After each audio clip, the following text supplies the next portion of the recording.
17 hal tentang sholat Id yang belum tentu Anda tahu. Nomor 14, bikin mata melotot.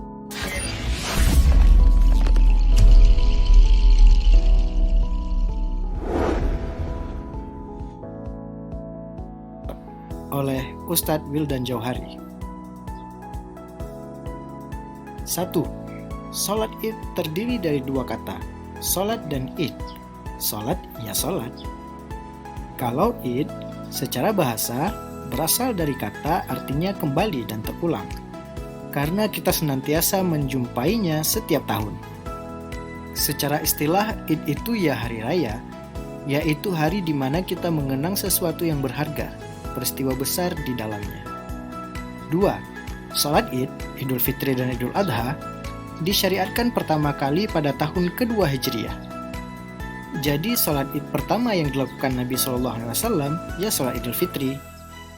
Secara Idul Fitri kan 1 Syawal, sedangkan Idul Adha itu 10 Zulhijjah. Sesuai urutan aja, hafalkan ya urutan nama bulan di kalender Hijriah. Yang ketiga, dalil disyariatkannya sholat Id itu banyak. Ada dalil Quran, Sunnah, dan ijma'nya. Kita ambil satu contoh saja ya, Quran Surah Al-Kautsar ayat 2. Umumnya para ulama menafsirkan ayat ini dengan sholat Idul Adha dan menyembelih hewan kurban. Yang keempat, apa hukumnya? Jumhur ulama menyebutkan bahwa sholat Id itu sunnah muakkadah. Meski ada sebagian ulama yang hukuminya dengan fardu kifayah. Dan umat Islam sepakat, tidak ada yang mengatakan bahwa hukumnya fardu ain. Yang kelima, sholat Id diselenggarakan secara berjamaah. Ini aturan defaultnya.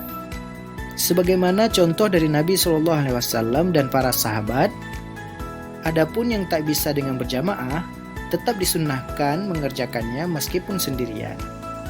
Dan kalau sholat Id sendirian, tak perlu pakai khutbah setelahnya. Mau nyeramahin siapa? Wong kamu sendirian. Yang keenam, kesunahan sholat Id ini berlaku umum ya, baik untuk laki-laki, perempuan, anak-anak, dan juga musafir. Bahkan, perempuan yang sedang haid pun tetap dianjurkan hadir di tempat sholat untuk menyimak khutbah, bertakbir, dan berdoa. Tentu saja dengan mengambil tempat di belakang saf sholat. Yang ketujuh, kapan dimulai sholat? Sholat Id boleh dimulai sesaat setelah terbitnya matahari dan membentang waktunya hingga matahari tergelincir ke arah barat. Awal hari dimulai dengan terbitnya fajar, itulah saat kita sholat subuh, yang berakhir sampai terbit matahari. Dan ketika matahari telah condong ke arah barat, saat demikianlah kita mulai sholat zuhur. Nah, waktu sholat Id terbentang antara keduanya. Yang kedelapan, bagi yang ketinggalan sholat Id, misal datang-datang udah selesai sholat dan khutbahnya, tetap disunahkan sholat sendirian. Kalau dikerjakan sebelum matahari tergelincir, nilainya adaan, karena memang masih berada di domain waktunya. Tapi kalau udah lewat zawal, maka waktunya habis. Eits, namun tetap disunahkan untuk mengqadhonya, sebagaimana kesunahan mengqadho sholat-sholat nafilah yang lain. Yang kesembilan, soal waktu dimulainya sholat, disunahkan untuk baru memulainya ketika matahari setinggi tombak. Ya, kira-kira 20 menit pasca terbit lah. Karena beberapa alasan. Yang pertama, Nabi SAW senantiasa melakukannya demikian. Kedua, agar terhindar dari waktu makruh sholat, yaitu pas matahari sedang terbit. Dan ketiga, supaya lebih memberi waktu bagi kaum muslimin untuk bisa menunaikan zakat fitrinya di waktu yang paling afdal, yaitu dibayarkan sebelum dimulainya sholat Id. Ini untuk kasus sholat Idul Fitri ya. Yang ke-10, kalau untuk sholat Idul Adha, justru sebaliknya, disunahkan untuk sesegera mungkin dikerjakan pasca terbit matahari. Kenapa?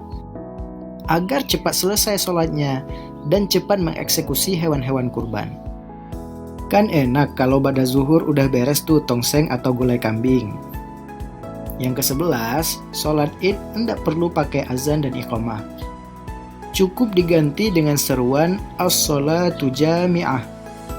So, tidak perlu ngajuin diri sebagai muazin atau bilal ke panitia sholat id, malu-maluin diri sendiri saja.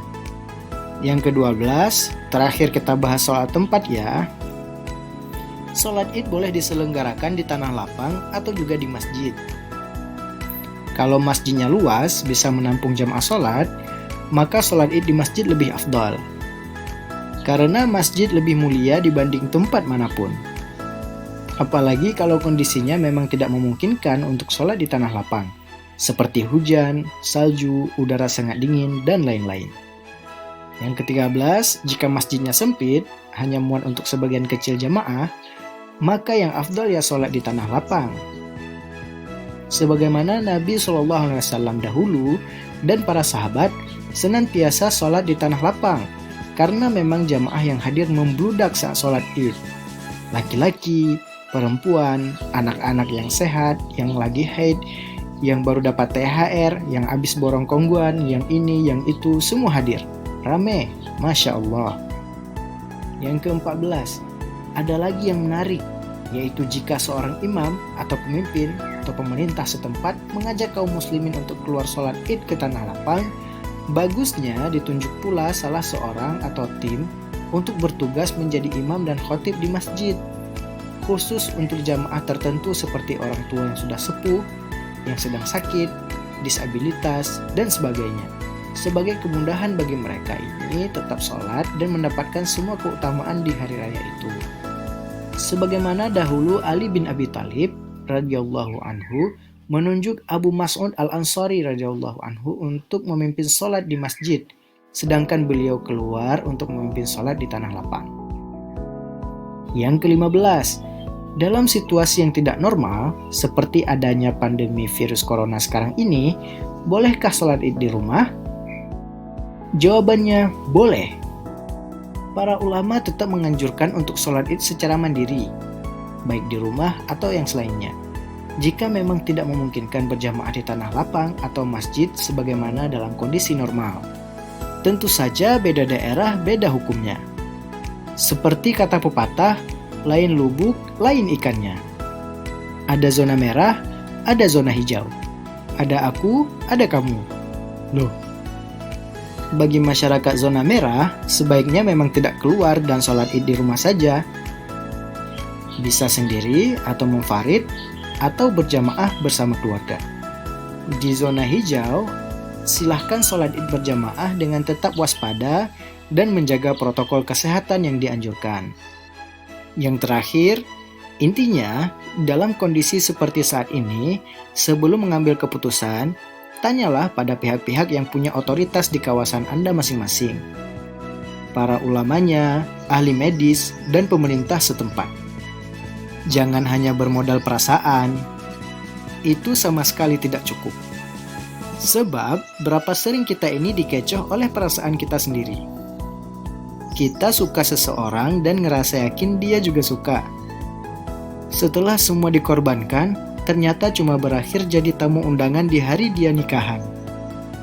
Yuk teman-teman subscribe channel ini dan aktifkan lonceng notifikasi. Dan jangan lupa like, share, dan komen juga video ini sebagai bentuk dukungan untuk channel ini dan terus membantu anak-anak muda curhat dan belajar bersama tentang keislaman. Assalamualaikum warahmatullahi wabarakatuh.